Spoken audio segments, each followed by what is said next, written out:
Bonjour à tous. Bon, je pense qu'Alain, tu peux démarrer. Merci Mostafa. Bonjour mesdames et messieurs. Je me présente très rapidement, Alain Réfas, ingénieur conseil à la direction de la santé au travail de la CARSAT Hauts-de-France.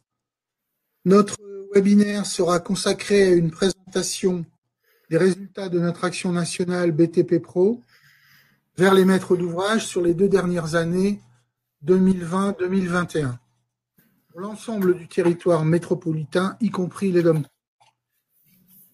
Ces actions sont portées par le réseau Assurance Maladie Risque Professionnel. J'apporte une petite précision. Ce programme national entre dans la continuité du travail réalisé par les caisses régionales depuis maintenant.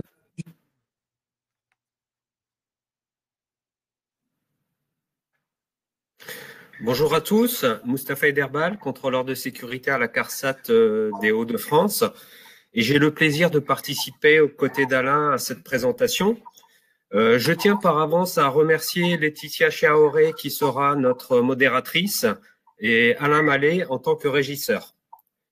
Cette présentation qui concerne les enjeux de la prévention des risques professionnels dans l'activité de construction va se décliner en 2 phases. La première va consister à vous présenter le programme national en 3 points. Pourquoi prévenir les chutes dans le BTP? De quelle manière? Et auprès de quels acteurs?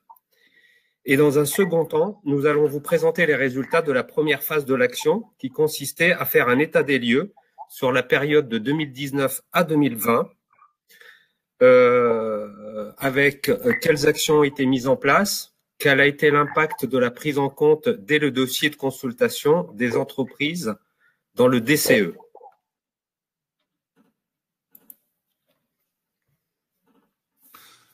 Donc ce programme, risque de chute dans le BTP, ce programme vise prioritairement le risque de chute de hauteur dans le milieu du BTP, mais vous constaterez au cours de notre présentation que le spectre de la prévention est élargi à d'autres domaines également très importants dans la conduite des opérations de construction.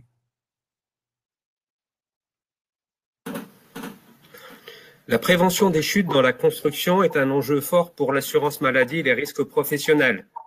Le programme risque de chute, programme BTP Pro, est un des 3 programmes prioritaires de la COG, Convention d'objectifs et de gestion, pour l'année 2018-2022.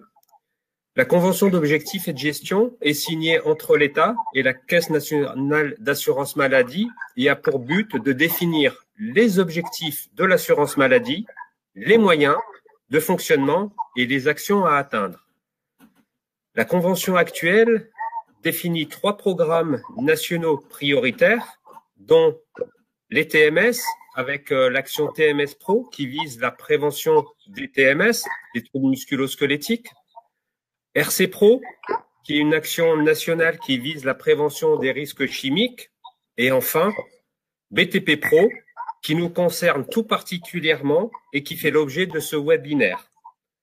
La déclinaison de ce programme se fait au travers d'objectifs opérationnels. Le premier étant d'accompagner les maîtres d'ouvrage pour qu'ils intègrent le plus en amont possible les mesures socles de la prévention dans leurs opérations, s'assurer de la prise en compte des préconisations sur les chantiers et enfin communiquer auprès de l'ensemble de ces maîtres d'ouvrage sur le lien entre la prévention et la performance.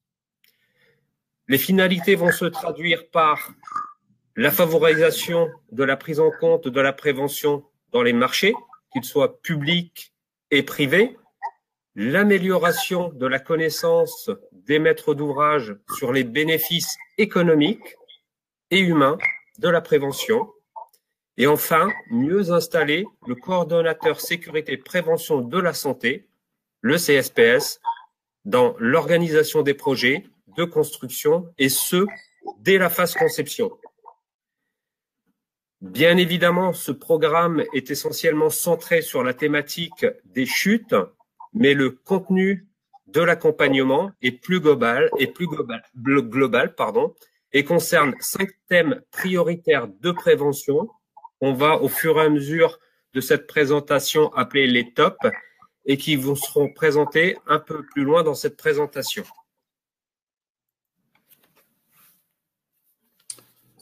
Donc, les deux chiffres clés que vous avez à l'écran, 80% et 5%, je vous laisse découvrir le contenu de la diapositive, mais ces deux chiffres traduisent chaque année des statistiques importantes et des statistiques que vous devez avoir en tête. Donc, ces deux chiffres traduisent environ 8 millions de jours de travail perdus dans les entreprises. Donc, pour les entreprises, c'est un coût direct de plus d'1 milliard d'euros qui sont versés au titre de leur cotisation assurant accident du travail et maladie professionnelle. Et cette estimation avoisine environ 5% du coût de vos ouvrages. Donc, ces chiffres sont très importants à retenir et ils prennent toute leur dimension dans nos actions de prévention vers les maîtres d'ouvrage aujourd'hui. Il y a un dernier chiffre que je voudrais vous préciser, qui n'apparaît pas sur la diapositive. Le BTP constitue l'un des secteurs les plus sinistrés.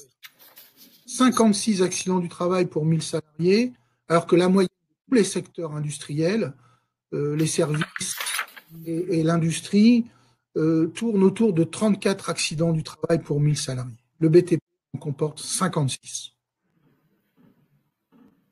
En complément de ces chiffres qui viennent de vous être donnés par Alain, et s'il me le permet, je tiens également à préciser que 8% des salariés du régime général travaillent dans le secteur du bâtiment et des travaux publics. Mais cette population génère à elle seule 20%, près de 20% des accidents du travail et plus ou moins 20% des maladies professionnelles. Vous aurez donc compris qu'à travers ces chiffres qui viennent de vous être donnés, l'importance d'une telle action et d'un tel déploiement sur l'ensemble du territoire national.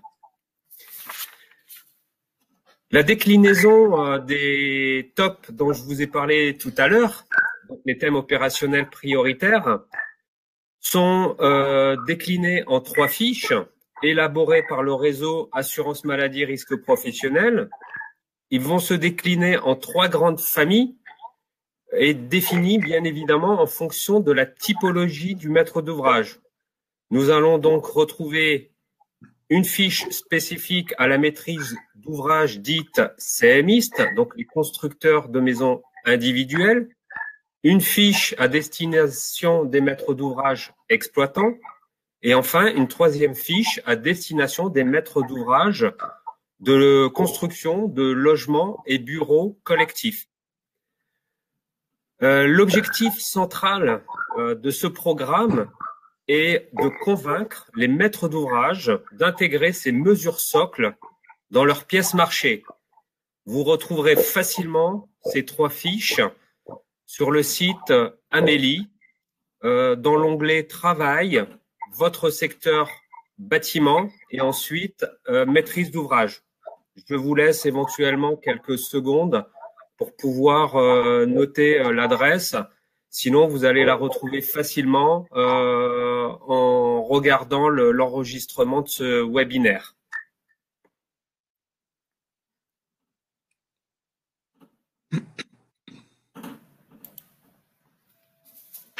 Bien.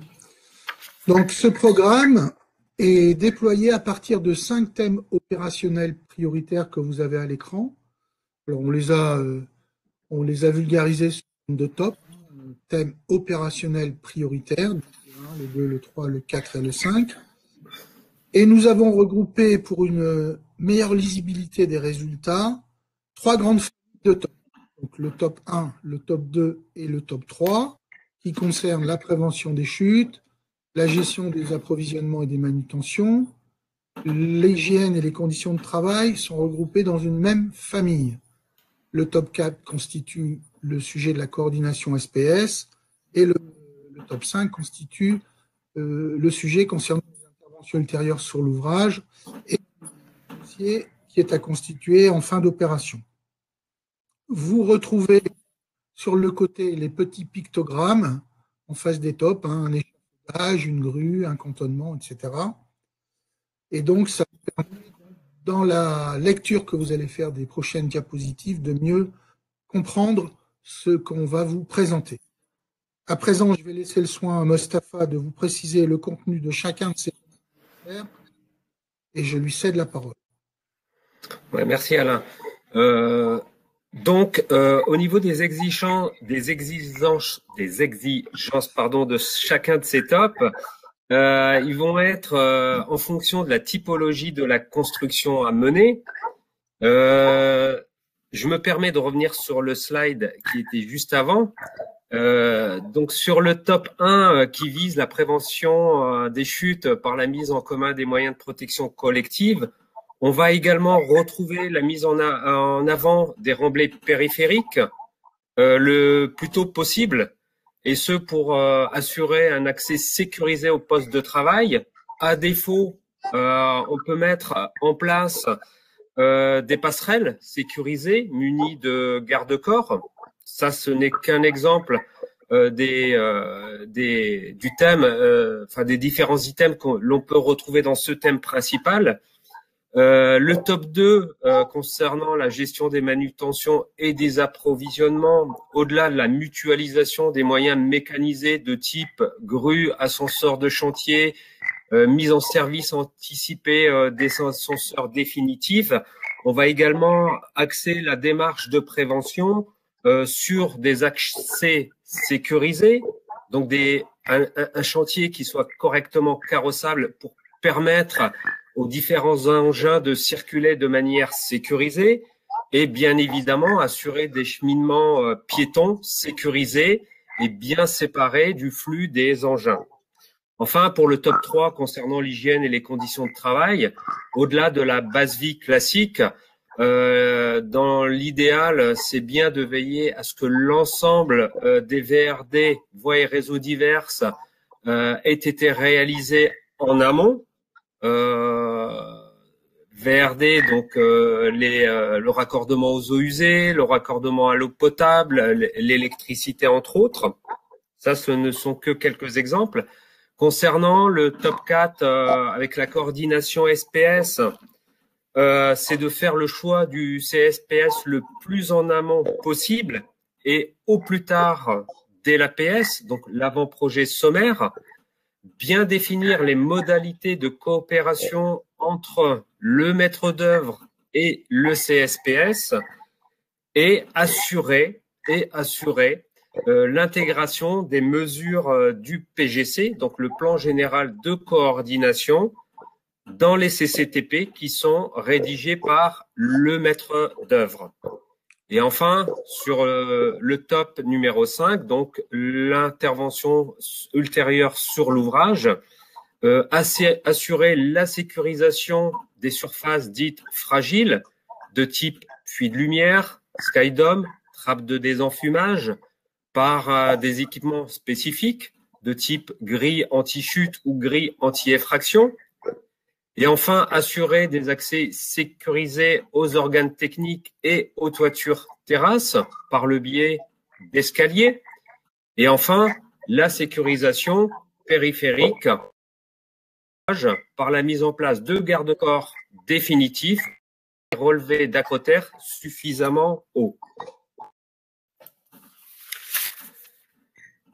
Donc, la cartographie des acteurs concernés par cette action nationale, bien évidemment, en premier lieu, l'ouvrage et leurs organisations représentatives, mais aussi les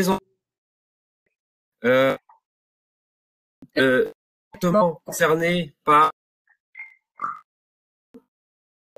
sur ce point-là. Alain va revenir un peu plus dans le détail dans le slide suivant.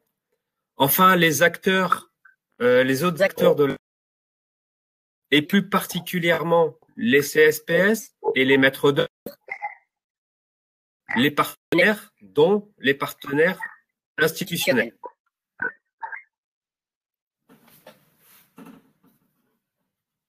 Bien, donc le ciblage des entreprises. Alors ce ciblage, il est établi à partir des statistiques nationales qui fixent par priorité les corps de métier, bien évidemment, les plus exposés.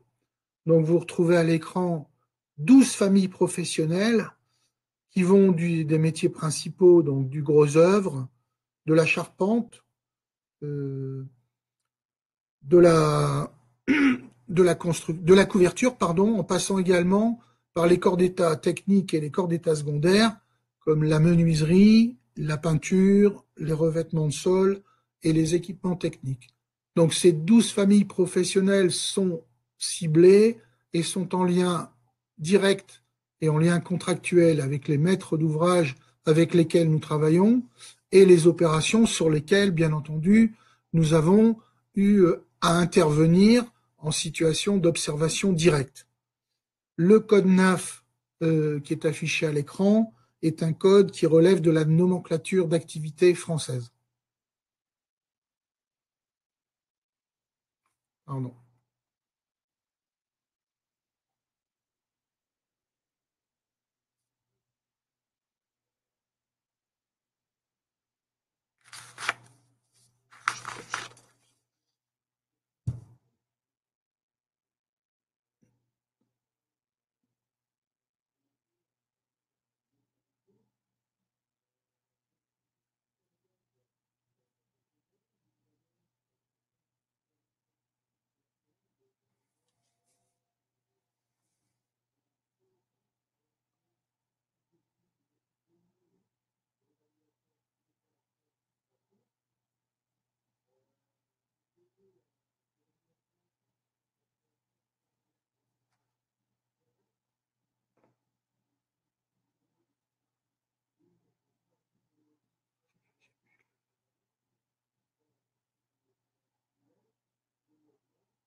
Mustapha, est-ce qu'on n'a pas Ah, excusez-moi.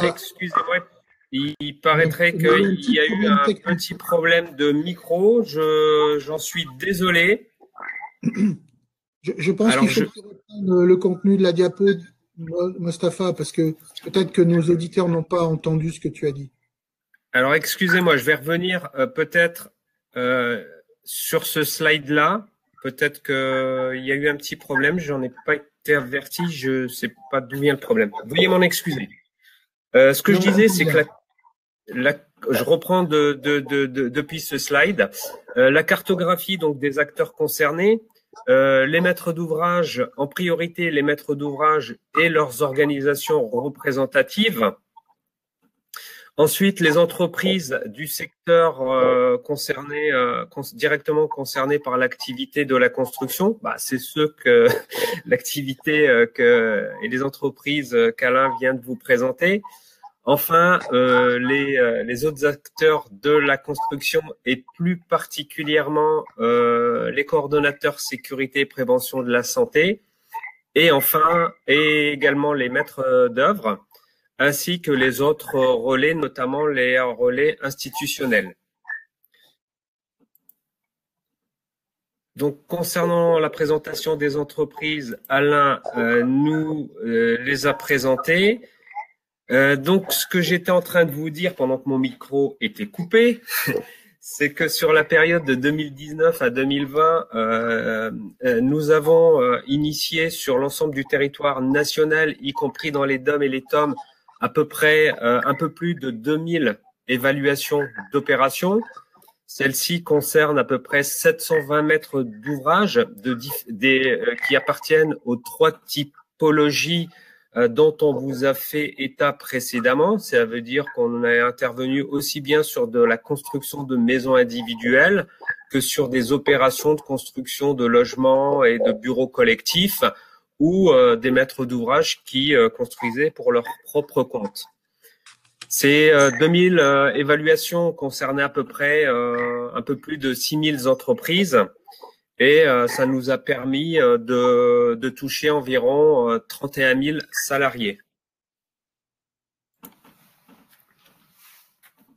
Bien. Donc avant de vous présenter des résultats, je souhaite simplement vous apporter 2 précisions pour que vous compreniez bien cette lecture et qu'elle soit simple et compréhensible pour vous. La première première précision, pardon, c'est que soit le thème opérationnel prioritaire est applicable le jour de la visite, soit il ne l'est pas. Pardon. Et la deuxième précision, dans les deux cas de figure, la conformité de sa mise en œuvre, qu'il soit prévu ou non aux pièces marchées. Donc l'analyse que l'on fait sur ce programme est faite par thème opérationnel prioritaire et c'est donc une démarche méthodique. Vous allez voir donc à partir de ce graphique, on mesure une conformité de l'ensemble des thèmes organisationnels prioritaires que l'on vient de voir sur les opérations des maîtres d'ouvrage exploitants à hauteur de 62%. Ensuite, on mesure une conformité de l'ensemble de ces 5 thèmes pour 57% au niveau des opérations de logement et bureaux. Et la traduction du dernier graphe, c'est que on retombe à 36% de conformité globale de ces thèmes dans la construction de maisons individuelles. Alors vous voyez bien en dessous du titre, c'est que la mise en œuvre conforme globale est soit prévue ou non dans le dossier de consultation des entreprises. Parce que à chaque fois que nous sommes allés sur le terrain faire les audits, nous avons travaillé autour de 3 axes. Le premier, c'est est-ce que le thème était réalisable le jour de la visite. Le deuxième était l'étude des pièces marchées pour voir si ça avait été anticipé et acté dans les pièces marchées. Et enfin, savoir si c'était réellement réalisable, que ça soit prévu ou non aux pièces marchées. Donc vous voyez que sur 100% donc des audits réalisés, la conformité à nos 5 tops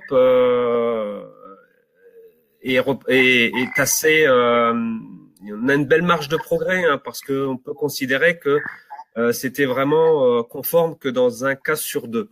Et c'est beaucoup plus inférieur au niveau de la maison individuelle.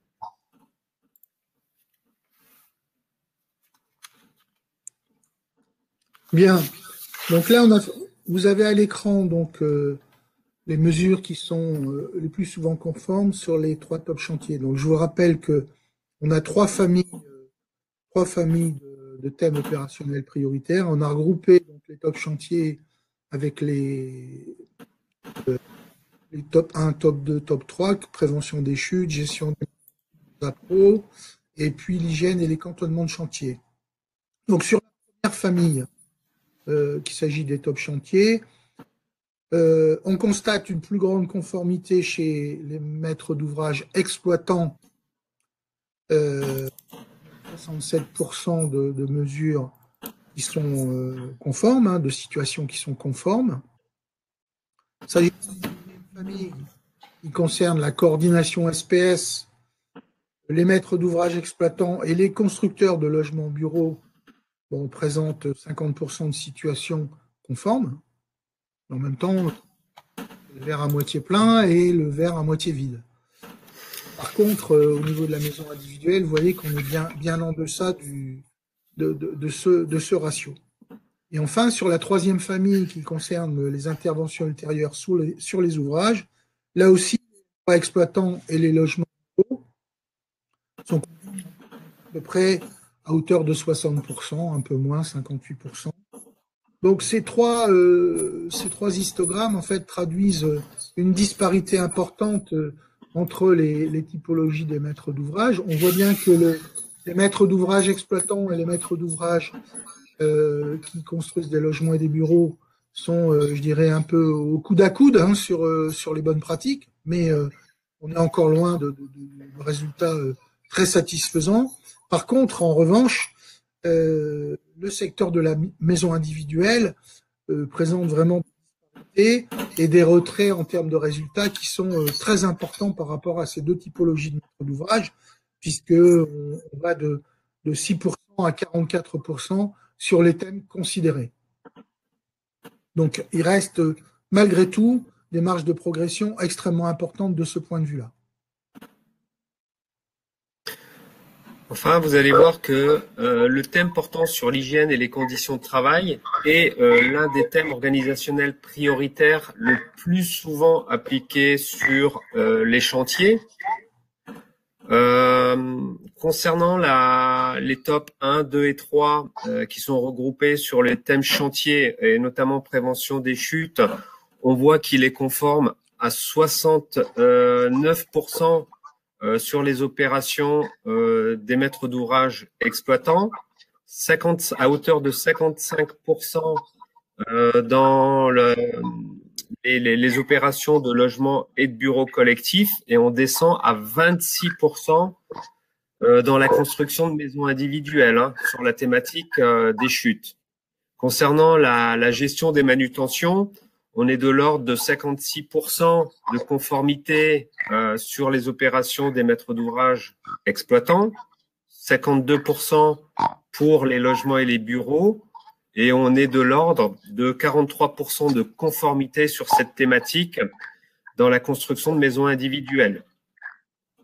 Et comme le titre le précise, sur la thématique hygiène et conditions de travail, on a un taux de conformité qui est de 75% chez les maîtres d'ouvrage exploitants, 74% en ce qui concerne le logement et les bureaux, et un chantier sur 2 dans la construction de maisons individuelles est conforme par rapport à cette thématique.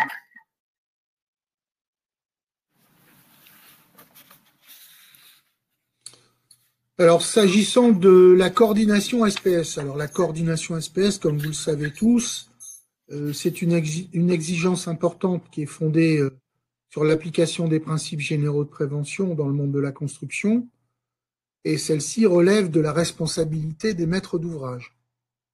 Or, vous constaterez à l'écran que si la désignation des CSPS pour les exploitants et les maîtres d'ouvrage qui construisent des logements et des bureaux montrent des signes encourageants, puisqu'on a un taux de satisfaction et de situation conforme à hauteur de 10%, il n'en reste pas moins que la coopération maîtrise d'ouvrage, maîtrise d'œuvre, coordination SPS et l'intégration de bonnes mesures dans les pièces marchées reste encore très insuffisante.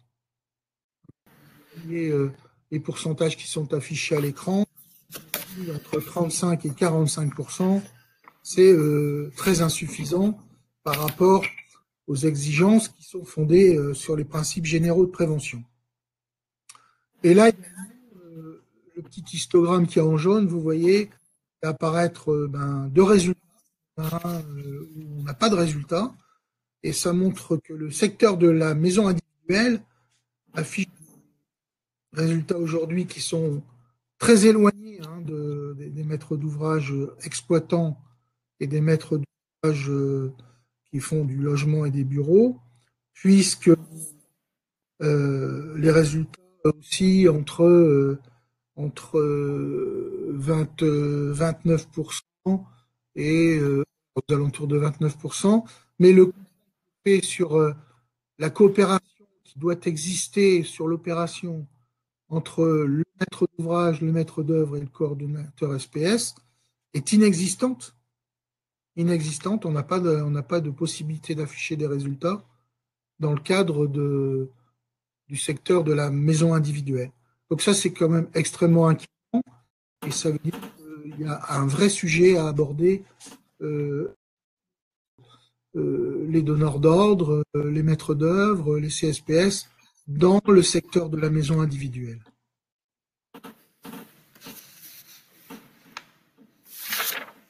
Enfin, concernant la thématique sur les interventions ultérieures sur l'ouvrage, on voit que la conformité porte bien souvent sur la sécurisation des surfaces fragiles. Je vous ai cité quelques exemples tout à l'heure, notamment sur les puits de lumière, les skydomes et les trappes de désenfumage.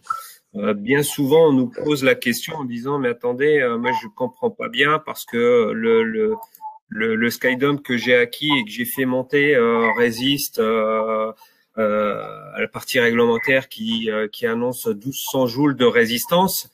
Mais il faut quand même savoir que sur la durée, cette résistance diminue du fait des conditions climatiques liées au gel, aux UV et autres. Hein. D'où la pertinence de sécuriser ces surfaces fragiles. Néanmoins, on voit bien que ça commence à se mettre en place hein, et de manière assez pérenne. Concernant la sécurisation de ces surfaces fragiles, on est conforme à hauteur de 71% quand il s'agit de logements ou de bureaux. Mais pour la partie sécurisation en périphérie, on descend à 60% sur le logement et les bureaux, et on n'a que 43% des chantiers qui ont été audités qui sont conformes par des accès sécurisés par escalier. Au niveau des maîtres d'ouvrage exploitants, la sécurisation des surfaces fragiles est portée à 68% contre 53% sur la partie sécurisation périphérique. Et on est de l'ordre de 55% concernant les accès sécurisés. Donc, ces chiffres-là traduisent bien qu'il y a une prise de conscience où il reste néanmoins des efforts à faire, mais une attention particulière portée sur la sécurisation sur les surfaces fragiles. Mais il nous reste encore à tous une belle marge de progrès sur la sécurisation donc des risques de chute en périphérie des bâtiments, notamment sur les toitures planes, toitures terrasses. Et on voit que concernant la maison individuelle, hein, même si on est bien conscient que le niveau d'exigence est moindre que par rapport à du collectif, on ne mesure aucun intérêt ou quasi aucun intérêt pour améliorer les interventions ultérieures sur ces constructions.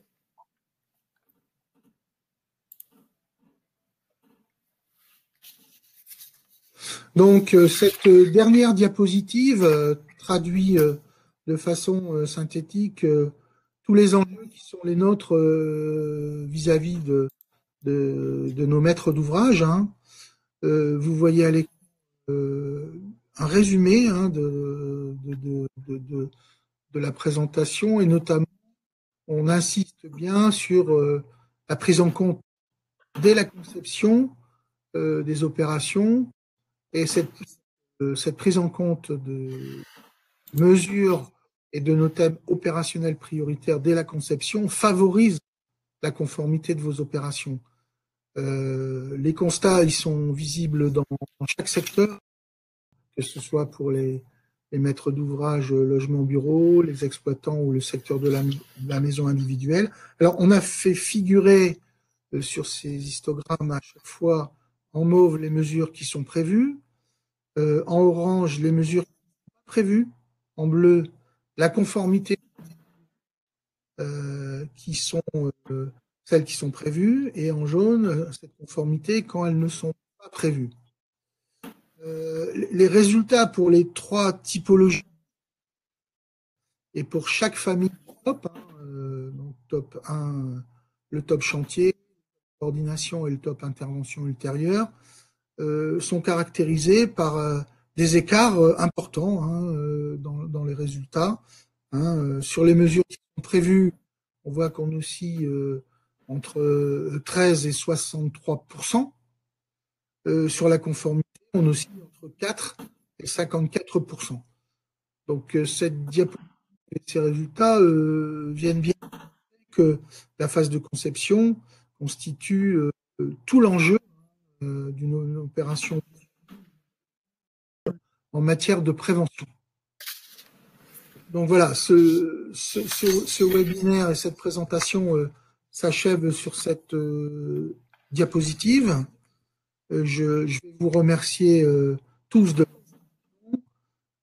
j'espère que cette présentation vous a convaincu, notamment celle qui concerne bien évidemment les maîtres d'ouvrage, les maîtres d'œuvre et les SPS qui sont.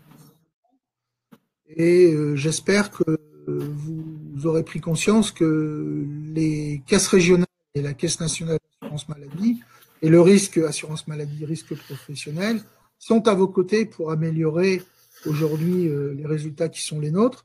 Et je pense qu'on est tous capables, tous ensemble, de faire beaucoup mieux demain sur les opérations de construction dans le milieu. Je vais laisser à présent le mot de la fin à Mostafa. Et je...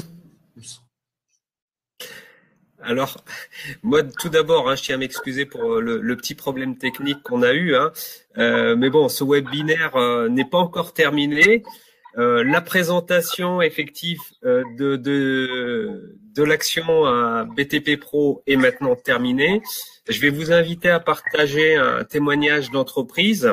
Et à l'issue de ce témoignage, on reviendra un petit peu sur les questions qui nous ont été posées et auxquelles on va essayer de répondre.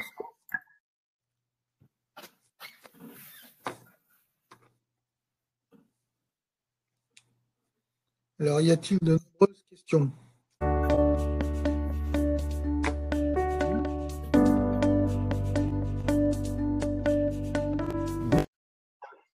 Vallée, c'est la reconversion de la base aérienne 103 de Cambrai en plus grande base logistique d'Europe. On va développer ici près de 750 000 m² d'entrepôts de stock dédiés au e-commerce. Nombre de salariés présents sur le projet pour construire le projet. En moyenne, on est à une centaine et on peut monter à des pics de 300 salariés. On a bien anticipé le chantier puisqu'on a lancé des réunions avec la CARSAT en prévision du commencement du chantier. En sachant qu'on a le plus gros chantier logistique d'Europe, on a préféré appréhender les problématiques de sécurité bien en amont et bien en avance de phase avec les services de la CARSAT.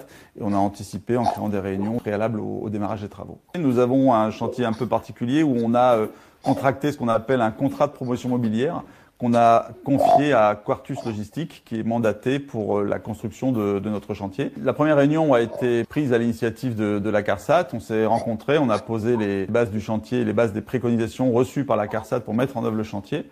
Et ensuite, la deuxième réunion a été à notre initiative. On a reçu la CARSAT, l'inspection du travail, avec Quartus Logistique pour mettre en place tout le dispositif sécurité nécessaire et inhérent au chantier. Dans la conception de son projet, Yves-Vallée était très sensible aux arguments de la CARSAT et beaucoup de paramètres ont été intégrés dès la conception du projet, notamment les éclairages naturels qui sont importants, qui donnent un environnement de travail confortable, des systèmes de blocage de roues pour les mises à quai, des zones de refuge également. On a également intégré dès la base des accès toiture de type escalier, non pas échelle. La maintenance de tout le matériel qui est en toiture est importante et régulière, donc elle nécessite des moyens adaptés. Notre expérience Quartus fait qu'on a conforté ce système-là. On l'a même enrichi en imposant quasiment partout les garde-corps à 1 mètre, qui servent à la fois en phase d'exploitation, mais qui sont très confortables en phase chantier. On a travaillé ensemble à optimiser tous ces points-là et à les intégrer dès le départ. Toutes ces exigences de sécurité ont un coût, bien évidemment. On arrive à les minimiser, à les intégrer complètement au coût de construction en faisant de certaines demandes des choses directement définitives. Par exemple, nos garde-corps qui sont tout de suite mis en place et ne représentent pas un surcoût de fait dans la construction. Après maintenant 2 ans de chantier, on peut dire que le maître d'ouvrage a atteint un niveau de maturité en termes de prévention des risques professionnels. Les thèmes opérationnels prioritaires du programme Risque Chute Pro BTP sont pris en compte dans le cadre des travaux, devraient l'être dans les futures tranches qui sont prévues dans les mois à venir. Nous continuerons bien évidemment à assurer le suivi du chantier et resterons à l'écoute du questionnement du maître d'ouvrage et des acteurs du chantier. Parallèlement à ça, nous allons également concentrer nos efforts sur le suivi des exploitants qui prennent possession progressivement des locaux, des bâtiments logistiques qui leur sont mis à disposition par le maître d'ouvrage.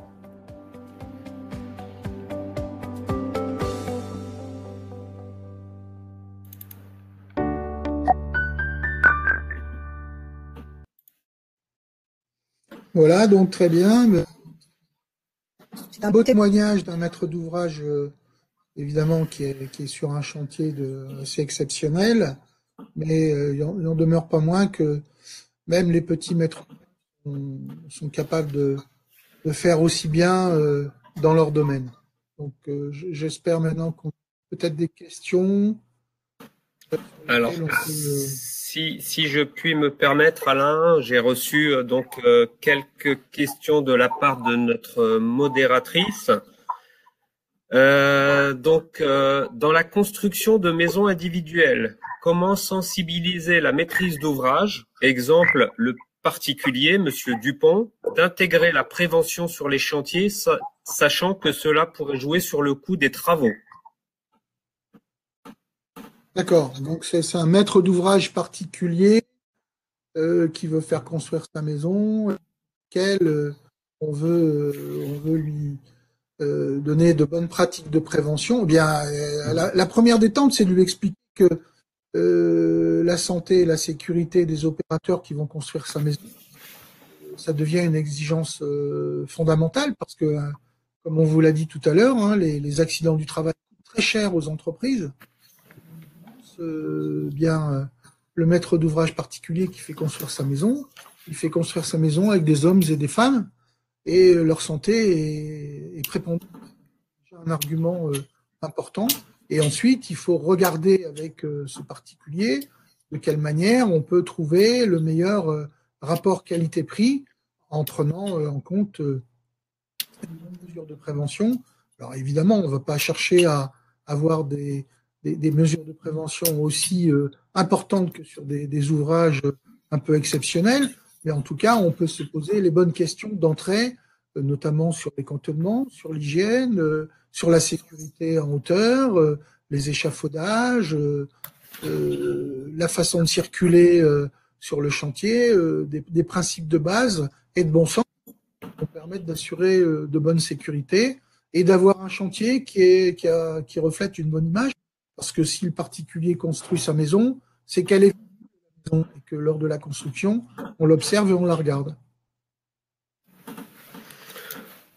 Oui, et moi je compléterais aussi par le fait que le maître d'ouvrage lambda, pour moi, n'a pas la capacité à définir ni à construire de lui-même. Donc en règle générale, il va passer par ce fameux maître d'ouvrage CMiste, donc constructeur de maisons individuelles, qui peut travailler soit en lotissement, soit en diffus.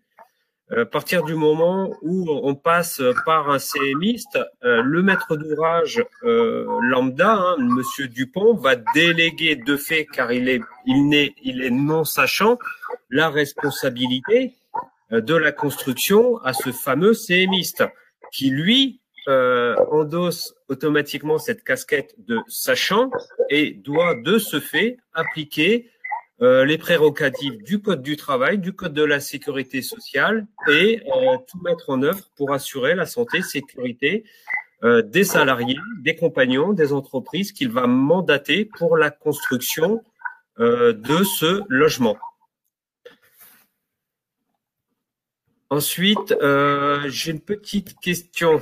Donc là, c'est plus une demande de précision. Hein. Donc je lis, hein, c'est bien précisé que les exploitants sont en fait inhérents aux bâtiments industriels et que les bailleurs sociaux, je présume, qui sont exploitants dans leur logement sont concernés par les TOP, donc les thèmes organisationnels prioritaires, au titre du logement et des bureaux.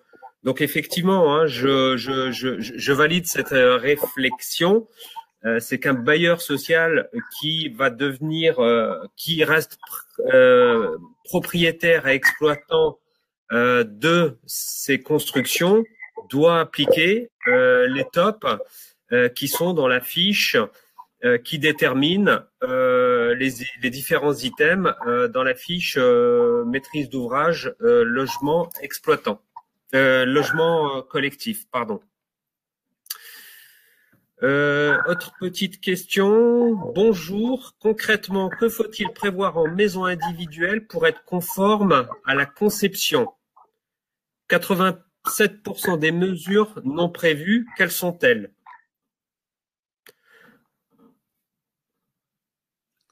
Alors là, la personne qui pose cette question, je ne sais pas comment elle a compris les résultats, mais s'il y a 87% en fait, c'est qu'on peut considérer que le thème opérationnel prioritaire, il n'est pas du tout pris en compte. Voilà, donc ça c'est une première réponse. Après, à l'intérieur du thème opérationnel prioritaire, on vous a rappelé quand même quelques points fondamentaux qui sont indispensables à la mise en œuvre de bonnes mesures.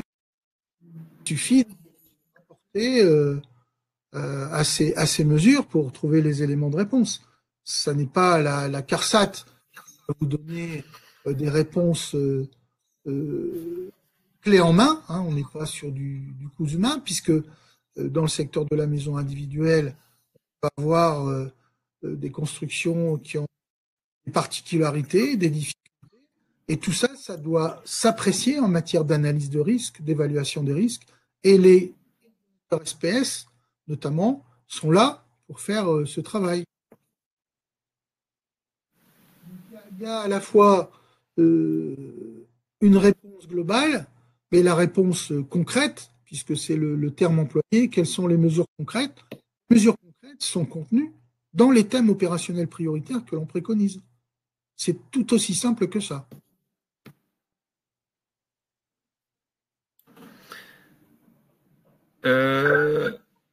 Alors, on va reprendre encore une question ou deux. Donc, les résultats communiqués sont-ils pour l'essentiel issus d'opérations pour lesquelles les maîtres d'ouvrage ont été sensibilisés?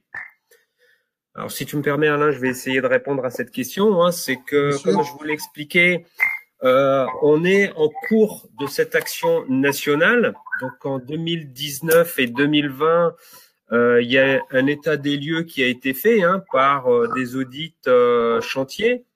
Mais parallèlement, bien évidemment, l'ensemble des agents ont veillé à faire la promotion des tops en direction des maîtres d'ouvrage qui étaient dont dépendaient ces opérations, de manière à les sensibiliser à la fois au programme national, mais également les sensibiliser sur l'intégration des 5 thèmes opérationnels prioritaires. L'objectif était d'accompagner les maîtres d'ouvrage pour leurs futures opérations.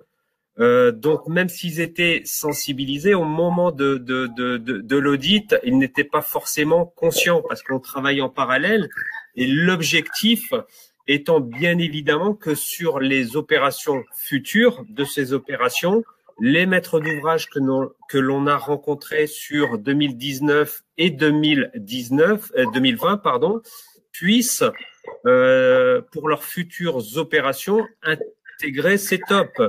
En résumé, j'oserais dire que si on refait le même exercice de restitution suite aux audits qui vont avoir lieu cette année et l'année prochaine, on ose espérer que les résultats n'en seront que meilleurs. Question un petit peu réglementaire. Quel texte, loi, décret ou autre oblige un maître d'ouvrage à retranscrire le PGC dans les pièces écrites des marchés, notamment dans les CCTP? Alors, la loi, on en a parlé pendant la présentation du webinaire. La loi aujourd'hui, elle est inscrite dans le marbre. Ce sont les 9 principes généraux de prévention, et l'application de ces principes généraux de prévention impose aux maîtres d'ouvrage de mener une prévention en ayant d'abord la connaissance de ces principes généraux de prévention, mais surtout en mettant ces principes généraux de prévention en application. Donc voilà, la loi, c'est celle-là. Il n'y a pas besoin de chercher de textes particuliers, de décrets, de circulaires, d'arrêtés ou de je ne sais quoi. La loi est suffisamment élargie de ce point de vue-là. Et à l'intérieur de chaque principe généraux de prévention, il y a des déclinaisons très détaillées qui sont faites.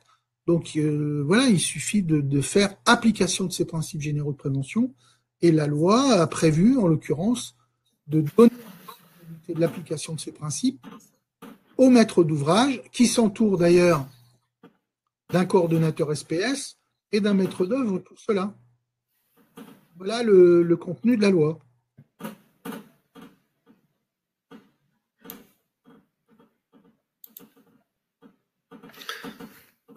Bon, ben, je pense que par rapport aux questions qui nous ont été envoyées par le modérateur, on a répondu à l'ensemble des questions. Je pense qu'on a épuisé les questions. Donc, vous avez encore 9 minutes. N'hésitez pas à nous solliciter. Alors, moi, je voudrais rappeler simplement que notre action nationale aujourd'hui, qui est orientée donc vers la maîtrise d'ouvrage et leurs partenaires, que sont les coordonnateurs SPS, et pas seulement, parce que économiste de la construction, on pourrait parler de tout un tas de professions qui encadrent le montage des opérations, qui encadrent la réussite de ces opérations. Il faut bien comprendre que ce programme national vise à que le réseau assurance professionnel aujourd'hui se positionne pour être un accompagnateur. On est aujourd'hui positionné et centré sur cette action très importante parce qu'on est convaincu que la préparation, la bonne organisation, la bonne conception, les échanges, les ententes, le dialogue, la participation aux réunions de chantier entre les différents partenaires peut apporter des solutions. N'allons pas chercher à se réfugier, voilà, il ne faut pas se réfugier vers une volonté de retrouver le texte qui va bien, le texte qui n'existe pas. Le sujet de fond n'est pas là. Le sujet de fond, c'est que aujourd'hui, ces principes généraux de prévention, ils sont dans la loi, ils doivent être appliqués sur les chantiers. Et ce qui est important, c'est de regarder tous ensemble comment on peut faire pour les appliquer. On sait qu'il y a des difficultés sur les opérations, on sait que ça n'est pas facile. Mais ce qui est important, c'est de pointer en amont ces difficultés, d'y réfléchir ensemble, de s'interroger, de se rencontrer et de trouver ensemble le meilleur moyen possible de mettre en face des solutions qui vont donner des résultats aboutis en fin d'opération.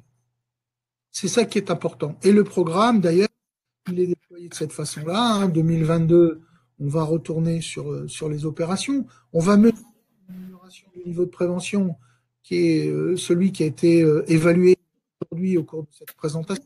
On va regarder tous ces sujets-là et on espère bien qu'en fin 2022, on pourra vous présenter quelque chose qui volonté de la maîtrise d'ouvrage, des maîtres d'œuvre et des coordonnateurs SPS, de travailler à nos côtés et de montrer que le niveau de prévention s'est amélioré dans la construction en France et dans les DOM-TOM, et ça, c'est très important pour nous.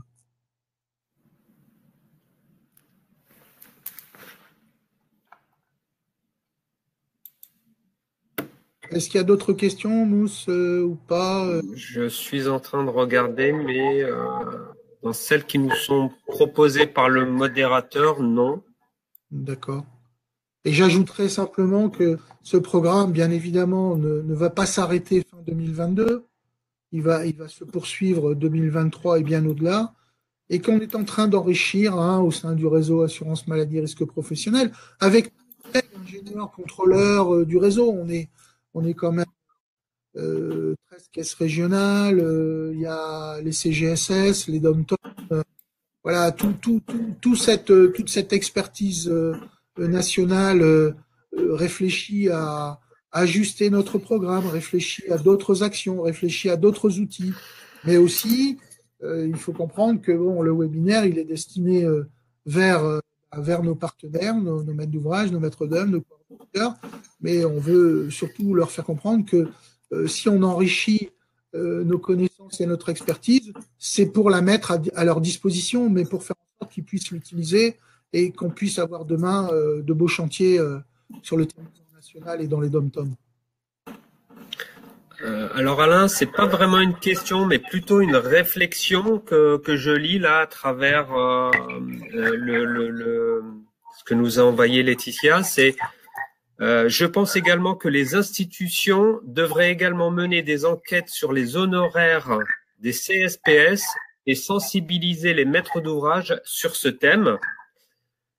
Les TOP, c'est très bien, mais beaucoup de CSPS ne sont pas rémunérés à leur juste valeur et ça pose un problème de compétence et donc de disponibilité. Par exemple, beaucoup de MOA ne rémunèrent pas les DOL. Voilà, c'est plus une réflexion. Nous, on incite fortement avec le top numéro 4, donc qui concerne l'intégration du CSPS, vraiment à ce qu'il y ait une vraie reconnaissance de la coordination SPS et ce dès la phase conception, que le CSPS puisse être écouté, qu'il puisse amener sa plus-value, que son PGC, qui est une pièce contractuelle au marché, ne fasse pas partie des 6e ou 7e ou 8e pièces dans l'ordre de consultation. Donc oui, effectivement, le réseau assurance maladie a bien compris une chose, c'est qu'il faut mieux asseoir, et c'est un de nos thèmes que vous retrouvez dans l'action nationale et qui vise à mieux intégrer la mission CSPS. Maintenant, concernant les prix, c'est un peu dommage ce que je vais vous dire, c'est peut-être un petit peu brut de fonderie. Mais n'oubliez pas, messieurs, que c'est vous qui répondez à des appels d'offres et que c'est vous qui mettez le niveau de rémunération en face. À un moment donné, oui. Voilà, il faut bien réfléchir. On peut préciser aussi, Mostafa, que pour aider les maîtres d'ouvrage, notamment, il y a une norme AFNOR qui existe. Alors, j'ai pas la référence en tête, c'est 8600, mais je suis pas sûr de moi. Qui leur permet donc de bien définir le contenu de la mission au regard de l'ouvrage qu'ils vont construire, de bien étalonner leur réflexion en matière de choix et de désignation de ce coordonnateur. Donc cette norme, elle vient aujourd'hui donner à son maître d'ouvrage pour bien choisir son coordonnateur, pour bien définir sa mission, et pour encadrer aussi la rémunération qui doit être celle du coordonnateur SPS, en fonction de la difficulté de la mission, en fonction de l'ouvrage. Donc cette norme définit un certain nombre de critères et elle permet au maître d'ouvrage de bien choisir son coordonnateur dans dans une réflexion rapport qualité-prix optimisé. Donc, de ne pas rémunérer correctement les coordonnateurs SPS lorsqu'ils présentent des qui sont pertinentes et qui sont adaptées à la difficulté de l'ouvrage et aux besoins qui vont être ceux du maître d'ouvrage. Donc, c'est encore une fois la coopération, l'entente,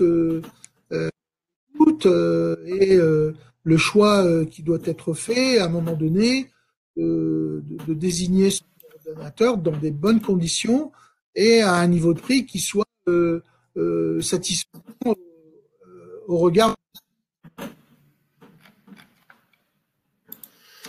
Très bien, Alain. Je ne vais pas jouer les maîtres du temps, mais on va arriver à l'heure qui nous avait été consacrée pour ce webinaire.